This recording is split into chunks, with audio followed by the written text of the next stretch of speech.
사무실에서 전화를 받았습니다. 선생님, 족보를 만드실 계획이 없는지요? 갑자기 족보를 만들으라는 얘기입니다. 선생님의 뿌리를 확실한 근거를 갖고 찾아드리면서 좋은 족보책을 만들어 드립니다.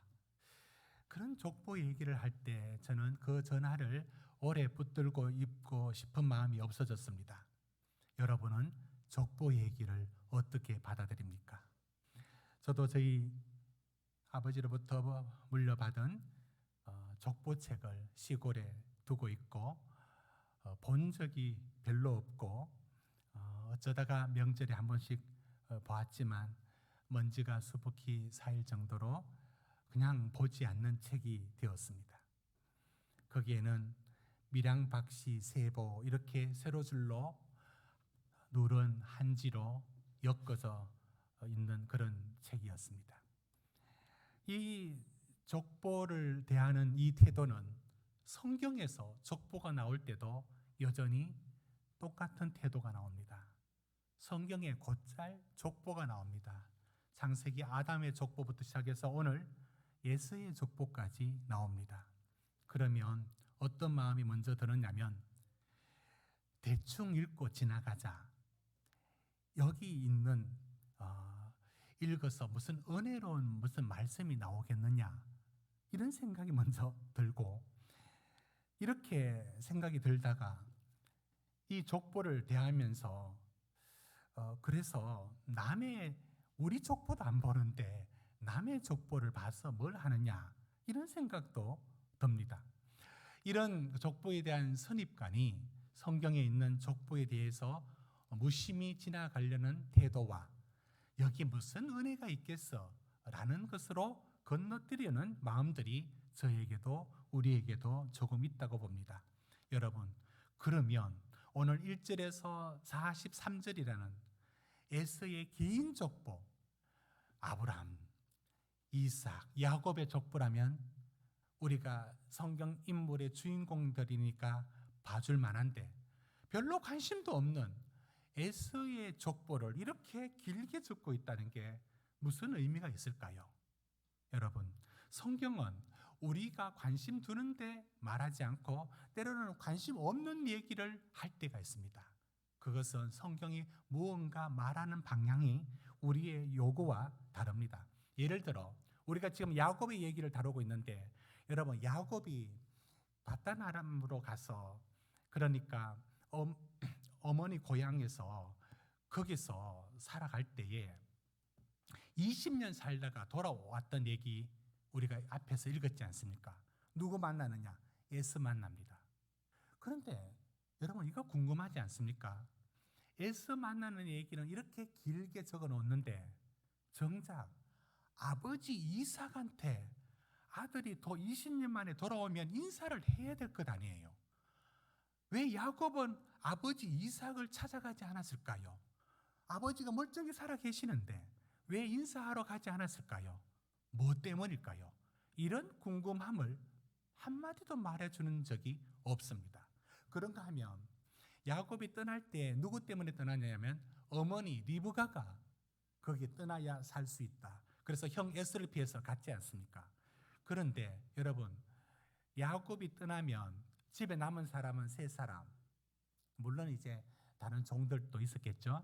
그러나 이 3사람이 그러면 이삭, 에서, 리브가. 그런데 앞서 보았던 것처럼 이삭은 에서를 너무너무 좋아했고 리브가는 야곱을 좋아했던 이 편애의 상황 속에서 야곱이 떠났습니다. 리브가는 어떻게 살았을까? 외롭진 않았을까? 그때 전화가 있었으면 야곱은 에서한테 전화했겠습니까? 아버지 이삭한테 전화했겠습니까? 어머니 리브가의 사연이 너무 궁금하고 또 염려됐지 않겠습니까? 그런데 이렇게 궁금한 어머니 리브가의 소식이 하나도 나오지 않습니다. 어떻게 됐는지 아주 작은 얘기가 나옵니다. 리브가의 유모가 죽은 얘기는 나오는데 리브가는 죽었는지 살았는지 어떻게 됐는지 나오지를 않습니다. 성경은 우리가 궁금해하는 부분들에 대해서는 때로는 침묵을 하는데 너무 과감한 침묵을 해서 하나도 모르겠습니다. 그런가 하면 별로 관심 없는 부분에 대해서는 오늘처럼 43절까지 늘어놓습니다. 그러면 성경에 무엇 때문에 이럴까? 여러분, 성경은 그 사람이 성공한 얘기, 그 사람이 행복한 얘기를 결말 지으려고 하는 의도가 없습니다. 그 사건과 그 이야기를 통해서 하나님이 어떤 분이신가를 드러내는데 초점을 두고 있습니다. 그게 성경이 가진 중요한 관점입니다. 그러다 보니 오늘 36장을 읽으면 여러분들 오늘 우리 최창한 목사님도 읽으면서 이름을 몇 곳 틀렸죠? 여러분들 읽어보십시오. 쉽지 않습니다. 예를 들어 그 이름을 읽을 때 오홀리, 여기 호흡이 여기까지 끝나는데 오홀리 바마 이렇게 나오고 이름이 만만치 않습니다. 이런 낯선 이름들을 줄줄줄 읽기도 힘든데 이 족보를 왜 적었을까? 그러면 성경이 말하고자 하는 게 있을 겁니다. 이것을 최초의 독자에게 이걸 왜 적어서 뭘 전달할고자 하는 내용들이 분명히 있을 겁니다. 우린 그걸 찾아야 합니다. 오늘 찾아봅시다. 우리 1절을 같이 읽도록 합시다. 1절입니다. 시작. 에서 곧 에돔의 족보는 이러하니라. 여러분, 에서는 에스죠. 그런데 에돔, 한 민족을 이룹니다. 그렇죠? 족보는 이러하니라. 그러면 여러분, 에서가 이루어낸 한 민족의 얘기입니다. 그 후손들은 어떻게 살았을까의 얘기입니다. 그래서 먼저 우리가 잠시 살필 게 뭐냐면 에돔은 어떤 민족이 되었을까? 그걸 먼저 살피고 그 다음에 에서가 후손들이 어떤 삶을 살았는가 이렇게 한번 역사를 뒤집어서 거꾸로 한번 올라가 보겠습니다. 자, 그러면 이제 우리가 어디를 살피느냐면 이 에돔 족속은 성경에서 분명히 형제 국가 아닙니까? 야곱과 에서가 형제이듯이 그러면 에서를 통한 민족도 형제 국가입니다. 그렇지 않겠습니까? 맞습니다. 그런 형제 국가들과 이제 잘 지내야 되는데 이 에서는 어디로 가느냐? 일단 어디로 가는지를 확인합시다. 여러분 8절입니다. 우리 같이 읽읍시다. 8절 시작. 여러분, 에서는 가나안 땅에 머물지 않고 세일로 갑니다. 세일 땅에서 거주하고 거기서 한 나라를, 민족을 이루어냅니다. 세일이 어디냐? 지금으로 말하면 요르단 쪽이고요. 여러분 유명한 페트라라고 하는 곳, 그런 곳이 있는데요. 기암 절벽과 협곡이 있는 곳인데 바로 그쪽입니다. 지도를 잠시 한번 보시죠. 이렇습니다. 이스라엘이 이제 바다 쪽 서쪽에 있고 이 동쪽으로 한번 보십시오. 제일 밑에 에돔, 모압, 암몬, 아람 있죠. 이 에돔, 그러니까 이 에돔이 이쪽이 바로 지금 에서가 이루는 민족이 그곳에서 나라를 만들어서 살게 됩니다. 자, 저곳에서 자리합니다. 됐습니다. 그러면 어떻게 이 두 나라가 어떤 관계를 맺고 살아가느냐면 한 번은 이제 모세가 저 에서의 땅, 에돔 땅을 지나가게 됩니다. 출애굽하면서 길을 좀 비켜달라고 하는데 에돔 사람들이 에돔이 안 비켜줍니다. 민수기 20장을 한번 보십시오. 20장. 자, 이 내용 이런 겁니다. 우리가 이 땅을 지나가게 되는데 좀 비켜가자. 우물도 마시지 않고 포도밭도 건들지 않고 큰 길로만 지나갈 테니까 허락해달라. 그러니까 다음 절 보십시오. 에돔 왕이 안 된다는 겁니다. 그러면 우리가 너와 싸워야 된다. 여러분, 형제 국가인 에돔이 이스라엘과 이렇게 자꾸 좀 멀어지기를 시작을 합니다. 그런데 신명기 2장에 가면 이렇게 말합니다. 신명기 2장 8절 9절 같이 읽읍시다. 시작. 우리가 세일산에 거주하는 우리 동족 에서의 자손을 떠나서 아라바를 지나며 엘락과 에시온 게벨 곁을 지나 행진하고 돌이켜 모압 광야 길로 지날 때에 여호와께서 내게 이르시되 모압을 괴롭히지 말라, 그와 싸우지도 말라. 그 땅을 내가 내게 기업으로 주지 아니하리니 이는 내가 롯 자손에게. 9절은 모압, 여러분 모압 알죠? 이제 다 이스라엘 자손들에게서 옆으로 나온 자녀들이죠. 이제 모압 자손들이죠. 얘기하지만 돌아가서 8절 보십시오. 8절에 보면 거기 세일산은 에서가 만들어낸 에돔 족속의 그 동족입니다. 근데 그쪽에도 하나님께서 나중에 가나안 땅을 주실 때도 저 땅을 건드지 말라고 합니다. 동족의 땅은 그냥 인정하고 살도록 하지 다투지 말고 싸우지 말아라. 이런 형제 국가의 길을 걷도록 됐습니다. 그런데 이제 건너뛰어서 어떻게 되느냐면 나중에 점점 더 하나님의 백성으로 등장하는 이스라엘과 원수가 지고 대적하고 결국은 가장 강한 반대자가 됩니다.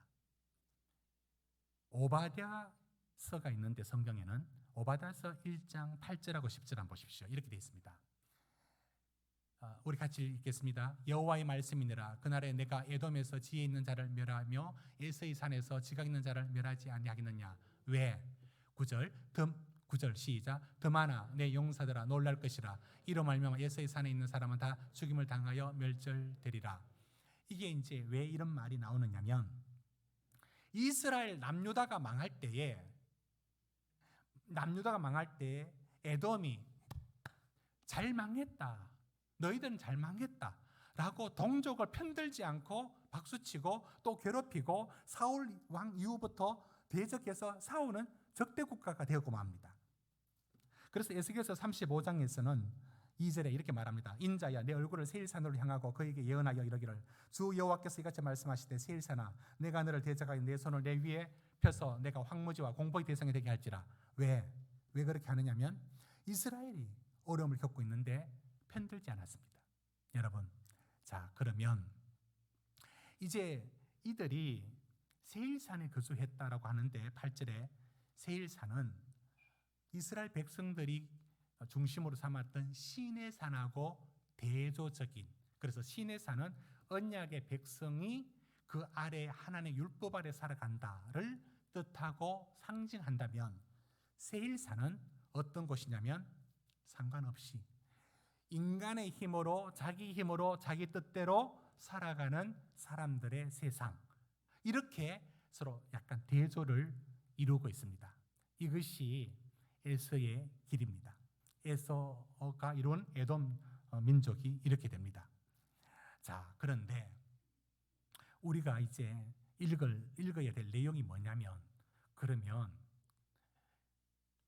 에서는 하나님의 백성의 길을 떠났기 때문에 잘 안 되고 금방 망할 것 같고 그래야 맞지 않을까? 우리는 하나님의 백성이고 저들은 그 길을 떠났지 않느냐라는 이야기 속에서 36장이 말하는 건 충격적인 겁니다. 무슨 내용이냐? 좀 읽고 말씀드릴게요. 2절부터 한번 보십시오. 2절. 여러분, 우리가 2절을 에서의 족보를 한번 읽어봅시다. 지금 2절부터 읽습니다. 시작. 에스가 가나안 여인 중 헷 족속 엘론의 딸 아다와 히 족속 시본의 딸인 아나의 딸 오홀리바마를 자기 아내로 맞이하고 또 이스마엘의 딸 느바요스의 누이 바스맛을 맞이하였더니, 지금 이방 가나안 여인들, 그리고 한 여인은 이스마엘의 딸이라는 이방 여인들을 아내로 맞이해서 3명의 여인을 통해서 4절부터 보면 5명의 아들들을 잘 낳습니다. 무슨 얘기냐면 여기에는 아브라함과 사라가 겪었던 아이를 기다리면서 그 낳지 못하는 그 괴로움과 힘든 없어요. 이삭도 20년 동안 아이를 못 가졌던 이야기가 있는데 그게 없습니다. 그러니까 에서의 생활은 하는 것마다 자녀들도 숭숭 잘 낳고 하는 일이 잘 됐다는 얘기를 하고 있습니다. 36장이. 왜 그러냐? 뒤에 한 번 더 살피겠습니다. 자, 어디서 또 보느냐면 건너뛰어서 15절 보십시오. 15절에 이 에서의 자손 중에서 왕정이 서기 전에 시족의 족장들이 이제 최고 우두머리 아닙니까? 그 에서의 자손 중에서 족장들만 이름이 쭉 나오는데 15절부터 19절까지 족장들의 이름이 쫙 나옵니다. 그렇죠? 그런가 하면 또 건너뛰어서 31절부터 에스로부터 왕이 들어서는데 왕들이 이런 에돔의 왕국들이 이렇게 섰다라고 32절부터 에돔의 왕들을 쫙 나열하고 있습니다. 지금 이러면서 31절을 우리 같이 읽어봐야 되는데 무슨 얘기하는가 보십시오. 31절을 같이 읽습니다. 시작. 이스라엘 자손을 다스리는 왕이 있기 전에 에돔 땅을 다스리던 왕들은 이러하니라. 여러분, 이게 무슨 말인가 보십시오. 이스라엘 자손을 다스리던 왕이 있기 전에 이스라엘의 왕정은 지금부터 800년 뒤에 그러니까 사울 왕 때 섭니다. 그런데 창세기에 벌써부터 왕이 에스가 세우는 나라는 훨씬 더 조직적이고 시족에서 금방 왕정을 만들어서 강한 나라를 만들었다. 부강한 나라 만들었다. 그리고 성경학자들은 31절에서 39절까지를 읽으면서 여기 나와 있는 그 아들들이 왕이 세속된 왕들이 아니라 그 다음에 그 왕들이 다른 사람들이 왕이 되고 있습니다. 이건 잘못 보면 쿠데타일 수 있는데 어떻게 보면 그 중에 실력 있는 사람이 왕으로 뽑히는 굉장히 민주적인 방식으로 왕을 뽑았던 선진 문화를 갖고 있습니다. 굉장한 것이고요. 뒤편에 두 명의 그 왕들 이름 속에 여성들도 나오는데요. 이건 히브리어로 여성 명사가 사용되니까 알 수 있는 것인데요. 그거 보면 이렇게 하면서도 왕이 들어섰다. 이스라엘은 이것에 비해서 굉장히 후지고 뒤떨어집니다.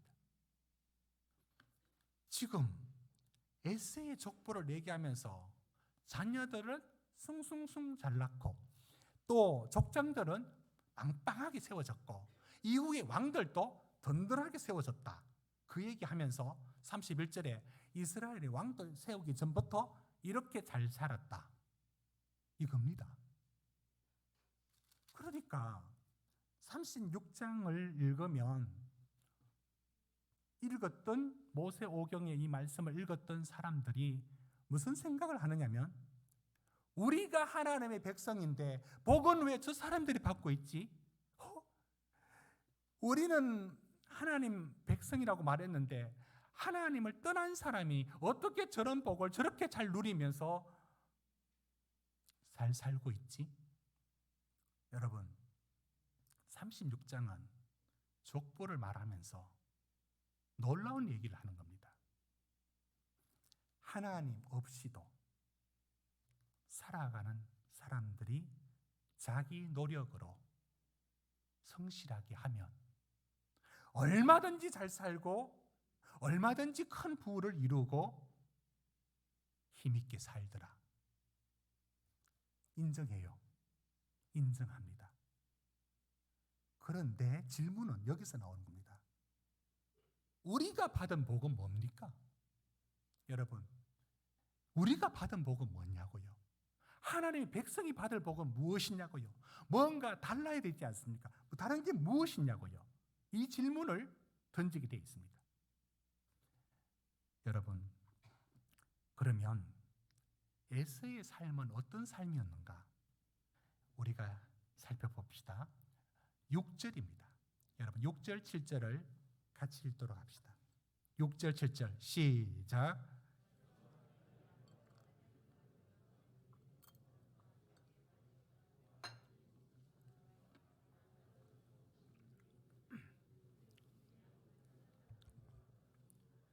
두 사람이 소유가 풍부하여 함께 거주할 수 없음이라. 그들이 거주하는 땅이 그들의 가축으로 말미암아 그들을 용납할 수 없었더라. 여러분, 에스가 지금 5절에 보면 그 자녀들이 다 가나안 땅에서 태어났습니다.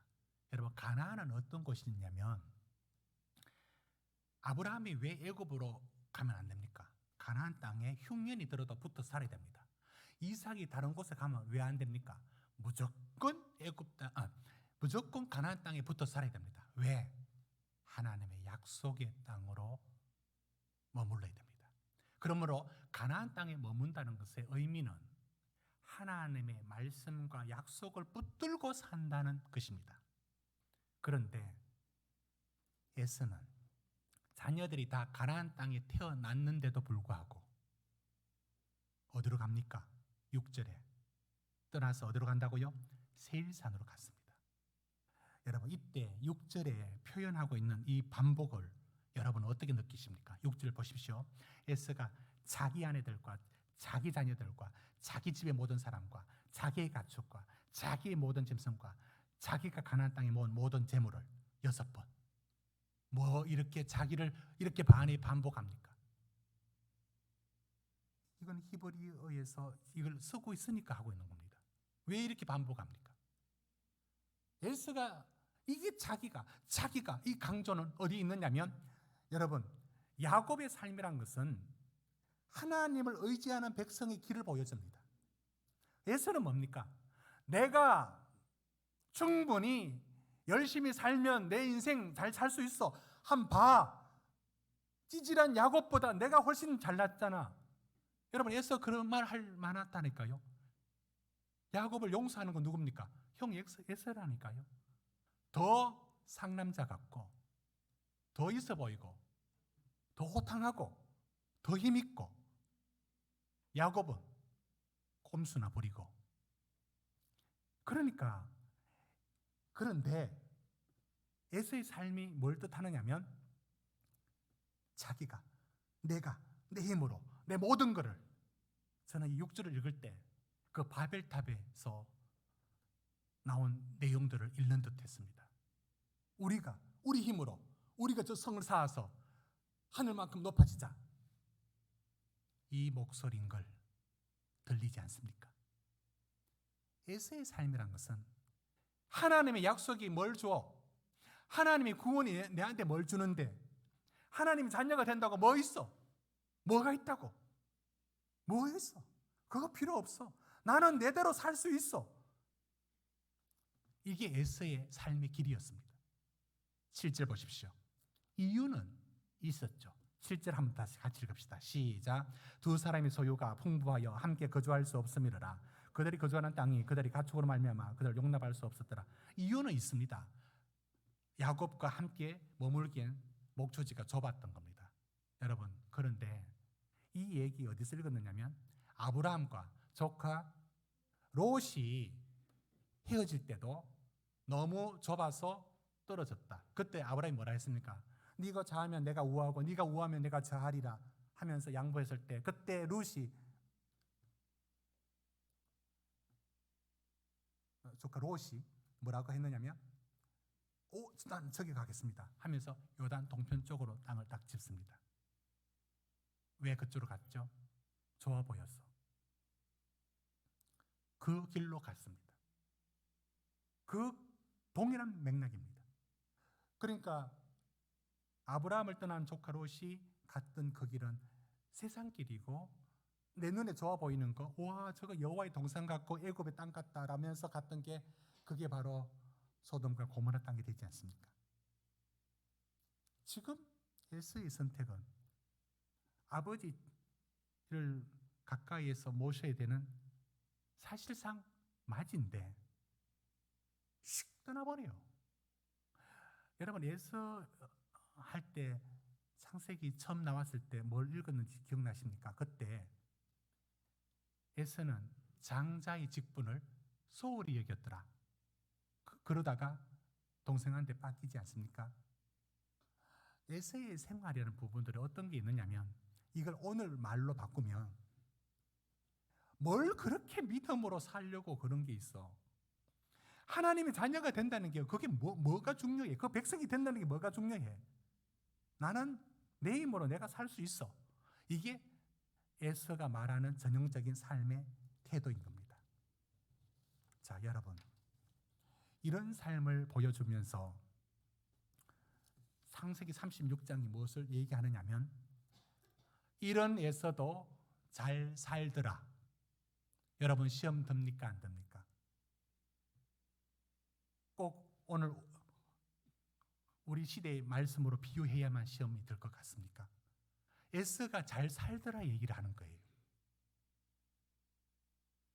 이건 아주 시험 들 만한 일인 겁니다. 에스가 잘 살더라. 그러면 하나님 백성이 받을 복은 무엇이고 약속을 붙들고 믿음으로 사는 사람들이 받을 복은 무엇이란 말인가? 에스도 저렇게 잘 되는데 이 질문이 36장이 우리에게 만들어냅니다. 여러분, 때로는 하나님의 백성들은 하나님께서 분명히 이 땅에서 복이란 부분을 주십니다. 성경은 분명히 그것을 약속합니다. 제가 이 말씀을, 이 설교를 한다 해서 전체를 말씀하는 게 아니기 때문에 하나님의 백성은 늘 힘들고 어려운 것만 주고 그런 건 아닙니다. 분명히 하나님께서는 그 하나님의 자녀들에게 주시는 복이란 게 있습니다. 그러나 해를 악인과 선인을 가려서 비추는 것도 아니고 비를 악인에게 안 주고 의인에게만 비추는 게 내려주는 게 아닌 것처럼 하나님은 모두가 자기 열심히 사는 삶을 에스가 얼마나 열심히 살았고 얼마나 민족을 이루면서 살아가는 그 삶을 심히 번성하라고 했던 그 축복을 은총을 누리고 삽니다. 그러니까 특별한 하나님의 백성이 되었다는 것과 그렇지 않는 삶을 사는 사람들과 차이가 없어 보이는 이 일들이 36장에서 발견되어집니다. 때로는 어느 지경까지 이르게 되느냐면 시편 73편에 이렇게 말한 적이 있습니다. 여러분 시편 73편도 우리 같이 읽어봅니다. 말씀 띄워주십시오. 시작. 하나님이 참으로 이스라엘 중에 마음이 나는 그에 넘어질 뻔하였고 미끄러질 뻔하였으니 이는 내가 악인의 형통함을 보고 오만한 자들을 질투하였음이로다. 그들은 죽을 때에도 고통이 없고 그 힘이 강건하며 사람들이 당하는 고난이 그들에게는 없고 사람들이 당하는 재앙도 그들에게는 없다니. 여러분 시편 73편에 이분이 왜 시험에 빠졌냐면 하나님이 선한 줄 알았는데 저게 뭡니까? 나는 하나님 믿고 살아가는데 이런 고난과 이런 어려움이 많은데 저들은 어떻게 저렇게도 잘 됩니까? 여러분 이것이 그들이 던진 질문이었습니다. 여러분은 어떤 생각이 듭니까? 에스가 부럽지 않습니까? 너무 잘 나가는 세상 사람들이 때로는 부럽지가 않습니까? 여러분은 믿음을 갖고 살아가는 이 삶에 한 번씩 나는 왜 이것 때문에 죄 때문에도 회개하고 나는 왜 이렇게 하나님 앞에 이렇게 절절 매고 살아가는 것 같고 세상은 그것 없이 너무 시원하게 잘 살아가는 듯한 사람들을 보면은 여러분들은 부러움이 없습니까?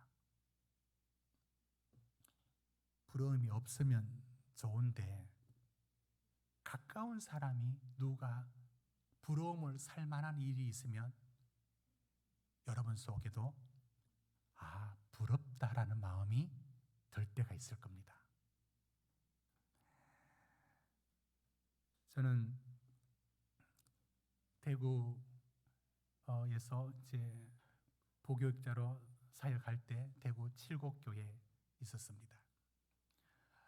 거기에 이제 선임 목사님이 계셨고 우리 같이 이제 보교육자의 팀을 이루어서 이제 교회를 같이 섬기고 있었는데 거기 선임 보목사님의 아들이 그 우림이라는 아이가 있었습니다. 얼굴이 아주 귀엽게 생겼고 그 형이 있고 동생이 있는데 그 사무실에 놀러도 오고 우리가 그 집에 또 목사님 집에 가서 같이 식사도 하고 또 교제도 나누고 그랬습니다. 근데 그 이름이 그 우림이었는데 작년에 고우림이가 김연아랑 결혼을 한다는 얘기가 나오는 겁니다. 저는 가가 가한지 몰랐습니다. 그런데 두 사람이 결혼한다는 겁니다. 근데 모든 뉴스가 다 이렇게 멀리 느껴졌는데 직접 아는 사람과 또 어렸을 때 그 우리미를 본 그 입장에서 야, 우리미가 언제 또 성악을 했니? 야, 걔가 언제 또 서울대 들어가서 아니 연하랑 또 결혼을 해? 이 뉴스가 남다르게 느껴지더라고요. 그리고는 어느 날에 신문에 뭐라고 나오느냐면은 두 사람이 살아가는 집이 공개됐는데 흑석동에 한강뷰 85억짜리를 이렇게 소개를 했더라고요. 이런 뭐 요즘 수억 하면 놀라는 게 어디 있습니까? 우리 하도 이제 많이 들어가지고. 그렇지만 아는 사람이 또 그런 얘기를 듣고 너무 잘된 얘기잖아요. 또 축하할 일이고.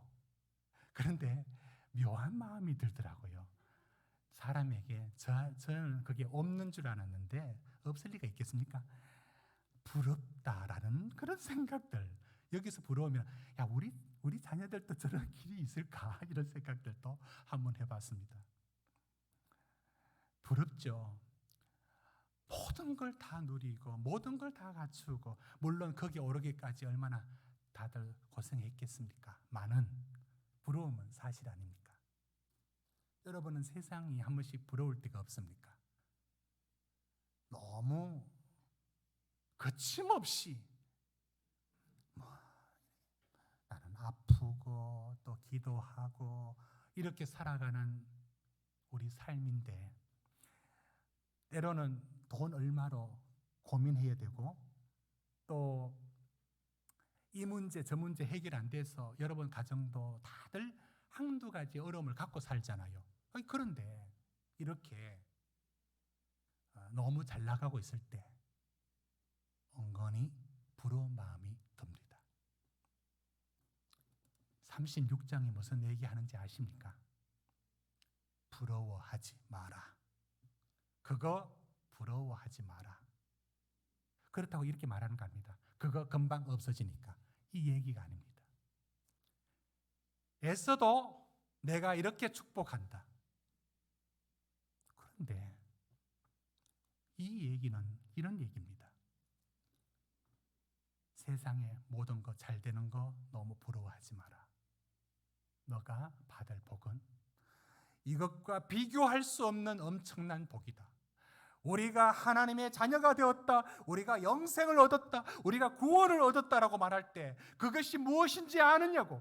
여러분, 그거 우리 그 가치를 모르잖아요. 현실 속에서 하나님 자녀가 되었다, 구원을 얻었다, 영생을 얻었다. 여러분, 이 카드를 여러분 얼마나 자랑스럽게 쓰고 다닙니까?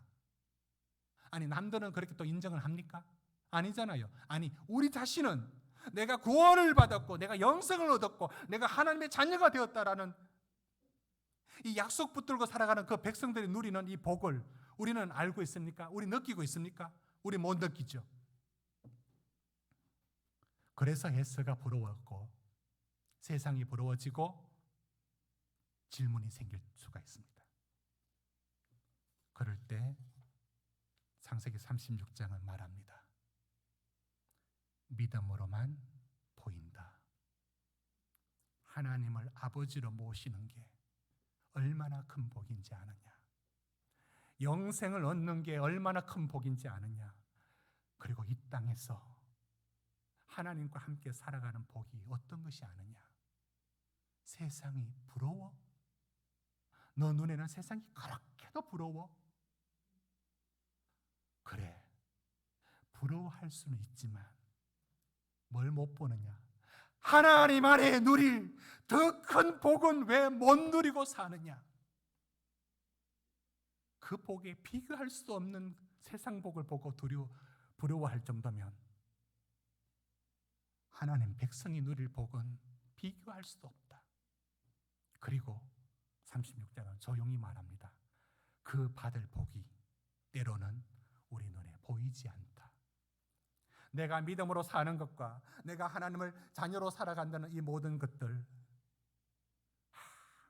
별 볼 일 없어 보이는 일이 현실 속에는 보일 때가 있습니다. 그렇더라도 다시 우리에게 흔들어 끼웁니다. 믿음으로만 볼 수 있는 세계를 보여줍니다. 하나님 안에 누릴 진정한 복을 놓치지 말고 너가 하나님의 자녀와 그 백성으로 살아가는 복을 마음껏 누리며 살아가라. 하나님이 너의 아버지인 이 축복을 놓치지 말아라. 이것이 36장이 우리에게 도전하고 있습니다. 다 같이 기도하시겠습니다.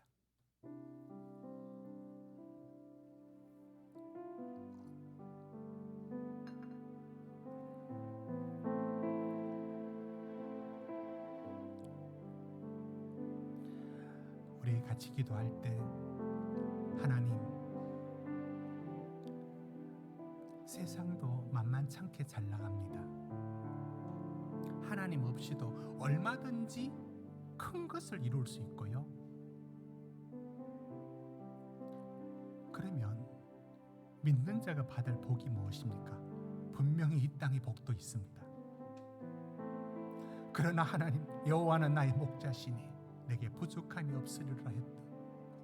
그 하나님이 내 아버지 됐을 때 내 모든 것을 맡길 수 있는 그 복과 내 인생을 최종적으로 책임질 복과 이 땅의 삶을 마친 후에 영생의 복, 그걸 보아야 합니다. 믿음으로 사는 지금의 우리가 받은 복이 무엇인지를 누리며 살 수 있도록 우리 다 같이 기도하시겠습니다. 다 같이 기도.